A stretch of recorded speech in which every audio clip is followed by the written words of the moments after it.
tout de suite ak j'allais dire Mary Kay mais Mary Bey Diouf pour waxtaane duel bi nekk ci diggante presse en ligne ak presse écrite alors defe naa y a une très grande différence entre ñaari presse yi mais bu ci nekk ak évolution wam.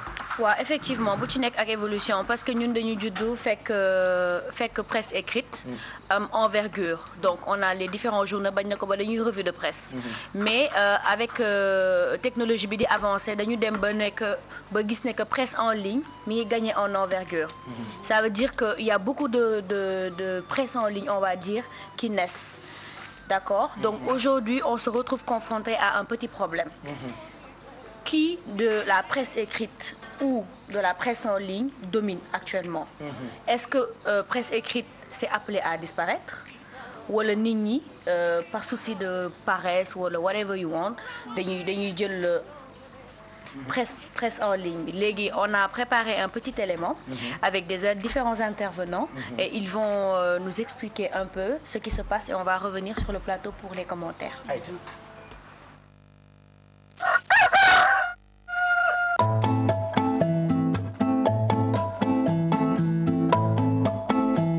Au Sénégal, la dualité entre la presse papier et la presse en ligne a débuté par le copier-coller. La concurrence est tellement rude que les éditeurs de presse papier se sont entendus pour faire circuler sur leur site des bandeaux interdisant la reproduction de leurs articles par la presse en ligne. Aujourd'hui, la presse en ligne se propose désormais de fournir des informations de qualité au même titre que la presse papier. En effet, il est clair que la presse papier dite professionnelle ne monopolise plus l'information et devra s'adapter à un mode dans lequel elle n'est plus qu'une voix parmi tant d'autres bousculée par une presse en ligne. Maintenant, les lecteurs préfèrent-ils cliquer sur l'ordinateur en une touche pour s'informer en ligne ou ont-ils toujours la passion d'acheter la presse papier? Je préfère acheter des journaux. Je préfère lire les informations dans l'internet quoi. Man papier bi laa taamu te comme damay lire mun na nekk ci kii bi quoi écrit bi quoi loolu moom moo tax ma taamu écrit bi quoi. man temps bu may dugg sax ci cyber wala kii yooyu pour mën a nekk ci net bi moo ma ko dul permettre daal. Selon vous, votre médium est-il lu en papier ou en ligne? En fait, notre journal est beaucoup plus lu en ligne. Nous n'avons pas encore développé le site du journal. La seule initiative que nous avons encore prise au niveau de la publication électronique, c'est d'avoir une page Facebook à travers laquelle nous interagissons avec nos lecteurs. Autant la presse en ligne est visitée, est très visitée, mais autant également la presse papier fait son bonhomme de chemin. Elle essaie un peu de tirer son épingle du jeu, et malgré la rude concurrence, ça il faut le dire. Parce que la tendance actuellement, c'est que les gens préfèrent plus se mettre devant leur machine et lire la presse écrite. Bien vrai que la presse papier a toujours une large public au Sénégal, la presse en ligne, le flot de contenu sans cesse mis à jour à la seconde près lui donne une longueur d'avance sur l'information périssable. Quel est alors l'avenir de la presse papier? La presse écrite a encore beaucoup d'années à vivre. En ce moment, c'est la presse écrite qui nourrit en fait la presse en ligne. La presse papier ne risque pas de disparaître tout de suite. Même si ça pourrait arriver un jour, ce serait pas demain la veille. La proximité que les gens ont avec le papier ne laisse pas entrevoir, si vous voulez, la mort de la presse papier. Mais je ne pense pas que lire avec un ordinateur revient à la même chose que lire avec, si vous voulez, un journal qu'on tient en main. C'est un avis vraiment partagé par tous les acteurs. Tous les sites d'information en ligne actuellement vivent de la presse écrite. Donc c'est des réécritures de l'information parue dans les journaux. C'est la reprise même des émissions vidéo parues dans les chaînes de télévision. C'est la reprise également même des émissions radio. Le seul moyen pour que la presse papier, ou en tout cas la presse dite classique, avait pour survivre ou bien tenter de tenir un peu le rythme, ce serait qu'il se forme aux nouvelles technologies de l'information et de la communication je dirais même aux technologies de l'information et de la communication parce qu'elles sont plus nouvelles. Dans ce contexte du 21e siècle, dominé davantage par le numérique, les informations circulent en temps réel. Il semble même que la presse papier tend à disparaître pour n'avoir pas compris tous les enjeux de l'Internet à temps et pour ne l'avoir pas assez intégré dans son fonctionnement. Cette presse papier fait face à une autre presse dite ligne avec son identité, son langage et une croissance exponentielle. La presse, d'une manière générale, n'a pas entamé un nouveau chapitre de son histoire, mais bien une autre histoire avec l'essor de l'Internet. Voilà, dualité entre presse en ligne et presse écrite. Oui. Après, laaj bi sambu mooy est-ce que tey presse classique bi écrite bi est-ce que pare na pour disparaître? loolu la ñu génneel ci reportage bi en fait dañu wax que ne presse en ligne mi ngi gagner du terrain. Beaucoup plus que la presse écrite. Et ce qui se passe actuellement, parce que créer un site en ligne est beaucoup plus facile que mettre un journal, dem imprimerie ou yónnee ses reporters, xam nga. Alors que avec la presse en ligne, tu as l'impression d'avoir la presse écrite, la radio et la télé, parce que dañuy reprendre ay émissions yu nekk télé, dañuy reprendre ay émissions yu nekk radio, et toi derrière ton ordinateur, parce que actuellement les gens n'ont plus beaucoup de temps et ils veulent être au courant de tout, c'est beaucoup plus rapide pour ñoom. Tey jii nii tu ne verras pas un Sénégalais bu ñëw bureau te ubbiwul Seneweb, Leral, Dakaractu wala autre chose. Après heureusement ba boo ko dee calculer en termes de sondage et de chiffres taux bi nga xamante ni ñoo am possibilité accéder à ci internet bëriwul bu dee da nga koy calculer ci ak Sénégal. waaw bëriwul mais actuellement heureusement 15% la je pense ah ci 10 à 15%. voilà 10 à 15% bëriwul mais quand même il y a un essor considérable. parce que souvent aussi ñun dañuy def erreur dañuy nekk Dakar. yu foog bëri nekk ne ñun rek la Dakar rek voilà. Sénégal. mais man j'ai un seul problème voilà am na ak dëkk presse. yu bëri yoo xamante ni amuñu li Dakar am. exemple Man j'ai wala li Thiès am. voilà J'ai un seul problème ak presse en ligne. Manque de crédibilité. waaw foofu laa doon jëm si parce que fiabilité des informations parce que man par exemple actuellement lu ma lire presse en ligne balaa ma koy gëm dama ko gis ci presse papier. foofu laa je doon dis jëm tout le si temps en fait internet lañ ko bind. dans mon explication. Il y a beaucoup de mensonges hein. Il y a beaucoup de mensonges. En fait c'est par là que foofu laa doon jëm si en fait sama explication c'est-à-dire que aujourd'hui ku jóg mën na créer presse en ligne parce que journaliste voilà journaliste ou pas et c'est ça le danger parce que yow le truc c'est que tu as un PC, tu as une connexion internet, tu as quelques connaissances en codage ou des trucs comme ça, tu montes un truc léegi yow nit mën na ñëw jóge fële contre nit na la acca defaral ma voilà defaral ma alors que la presse écrite c'est un organisme qu'on met sur pied avec des papiers yi nga xam ne da ngay dem inscrire au registre et tout et tu as des reporters. Après il y a un problème loolu moo tax ñuy wax ni tout le monde est journaliste. Voilà da ngay gis un blogueur boo xamante ni musul def journalisme. Exactement leneen la doon def dégg tubaab mën a bind ne journaliste la. Exactement wala ku am xaalisam rek ku am xaalis. voilà mais ku yore boutique mu xaw a dox mu am tuuti weccit. loolu laa lay wax léegi. donc on dit que tout le monde est journaliste finalement. mais quand même ici les grands journaux on les connaît.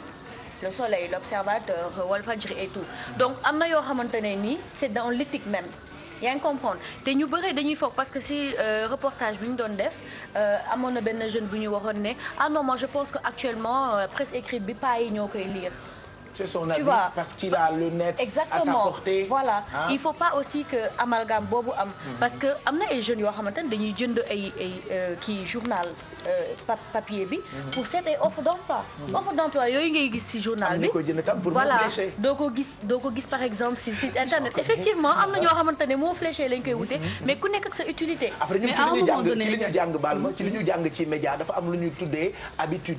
am na habitude d'écoute habitude de seetaan habitude de lecture habitude mooy indi par exemple bu ma dee liggéey ci télé chaque jour supposons may def chaque jour émission 8 heures ma tàmmal nit yi ba am ci audience bu rëy su ma fa jógee dafa am ñu doon déglu wala ñu doon seetaan habitude d'écoute boobu moom la rajo boobu wala télé boobu di dese ba tey et que am na toujours ay nit yoo xam ne am nañu habitude jënd journal lire ko depuis des années par exemple je donne un exemple tout bête habitude d'écoute ou de lecture ça a beaucoup d'importance en termes de xawma audience lañ ko tuddee ci par exemple sama papa par exemple moom ce qu'il fait c'est que bu xëyee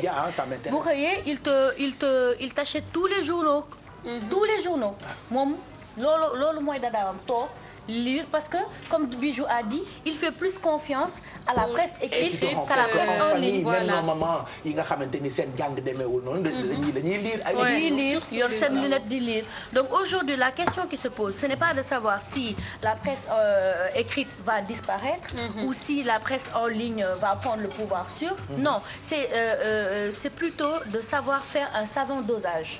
C'est-à-dire tu peux être sur les deux mais nga ràññee parce que site internet mooy li may bëgg a tu sais quand on parle de médias damay rek après on ne peut pas refuser la modernité. Non, voilà, mais il faut être un peu sur les deux. Et aussi il ne faut pas aussi être il faut pas aussi penser que la presse écrite va disparaître. Non. Ça fait longtemps depuis internet bi mu amee ba léegi ñu ngi koy wax naan day disparaître. À un moment donné de prendre les journaux, de les mettre sous format PDF, et de les mettre sur internet.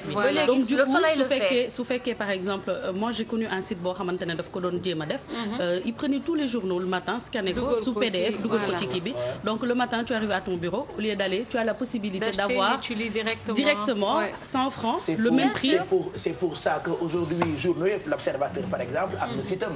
Aujourd'hui bu fekkee yaa ngi àll par exemple bitim réew et que nga amoon habitude di jënd l'Observateur tous les matins boo demee ci gfm.sn tu as le contenu du journal. Mais maintenant tous les grands groupes de presse ont un site internet avec la version PDF de leur journal. Voilà, parce que eux ils ont trouvé une parade à ça. Parce que site presse en ligne bi yenn saay c'est pas vraiment fiable comme information yu ñu joxe. Course à l'information ku nekk da ngay bëgg njëkk wane information bi vérification du am. diw def na toj ci saa si ñu teg ko ci saa si nga am information bi alors qu'avec la presse en ligne tu attends la veille ndax soir bi dañuy dem bouclage dañuy dem tirage corriger corriger toute correction parce que des fois c'est vraiment écœurant de lire un article rempli de fautes et puis on se dit écoute on n'a pas besoin de terminer. Juste pour dire que même boo seetee li xew bitim réew avec Le Monde le journal Le Monde Figaro ñoom ñëpp dañu am seen site nekk ko en version PDF. Donc aujourd'hui la question qui se pose comme j'ai dit ce n'est pas de savoir si la presse écrite va disparaître. Non, elle ne va pas disparaître. C'est plutôt à la presse écrite de s'adapter ou de se réadapter à la technologie qui avance. À l'évolution. Voilà, à l'évolution même de la technologie qui avance. Donc tey loolu laa leen indi loolu. Mais merci, intéressant de toute façon suñu ay débat du mos a doy et puis heureusement que je pense que am na ñi nekk ci presse en ligne bi am na seen kuréel bu ñu def pour tenter nee nañu de trouver solution par rapport ak parce qu'il y a beaucoup de mensonges sur la presse en ligne. Et parfois c'est des articles vides, il y a un titre raccord, parce qu'il y a beaucoup de gens qui se cachent derrière. C'est tellement facile de se cacher derrière. Sur le plateau il y a pas longtemps Lissa Faye. Après aussi voilà c'est bu dee da nga dara safu la comme man tu t'en fous mais il y a d'autres gens yoo xamante ni li leen sax dafa bëri. Et que ñu bëri dañ koy utiliser comme arme. Je connais des gens yoo xamante ni dañuy fay ay nit. pour comme on dit c'est des articles. C'est surtout autre chose pas cher am na ñoo xamante ne nii parce que j'en ai vu j'en ai vu. Et la majeure partie nekk ñu Sénégal. Et j'en vois de plus en plus. xaaral li ma la wax li man looloo ma choqué en fait. Il y a des gens bu ñu toogee nii di waxtaan ils fustigent site internet yi commentaires yi et tout mais ñoom bu ñuy dugg seen internet bu ñuy connecté wu du ñu lire article bi de par exemple bu ñu bindee benn affaire si Pape Cheikh Diallo non ca commentaire la ñu jëm direct teg seen café mooy seddal seen xol.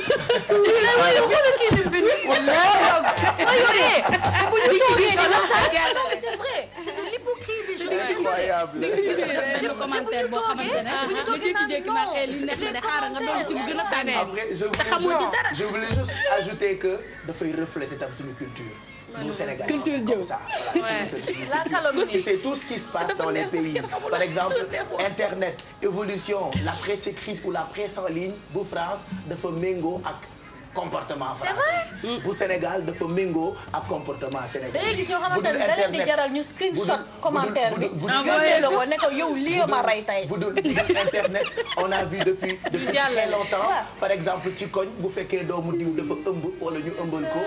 loolu mooy nekk sujet de discussion des jours durant dans les maisons. donc franchement. waaw mais xam nga dañu ne dañuy yaraat ça reste quand même suñu société. Pape Cheikh xam nga dañu ne dañuy yaraat waaw xam nga dañu ne dañuy yaraat. On peut être gossip sur les bords. Sans être méchant. Voilà, sans être méchant. dañuy yaraat donc nañu ñaaxaat nit ñi quoi ñu xoolaat bu baax li ñuy def xoolaat bu baax seen moom mooy li may wax en tout cas comme yow sa combat par rapport ak rubrique bi tout le temps mooy utiliser le net de façon positive. Voilà. Comment trouver de l'argent sur Internet, comment permettre aux internautes d'avoir des solutions par rapport à ces problèmes, comment trouver de l'emploi sur Internet comme Kia elle dit tout le temps, comment trouver les bonnes infos yu wóor comme le fait Bijou, comment trouver des trucs et des astuces intéressants comme le fait Mado sur Internet, comment trouver ay recettes yu am solo comme le fait Alfie, comment envoyer des réactions yu am solo d'encouragement dans telle ou telle émission comme Mamadou Ndiaye le reçoit ci réseaux sociaux bi réseaux sociaux yi plutôt c'est ce qui est intéressant ça dit utiliser ko ak positivité quoi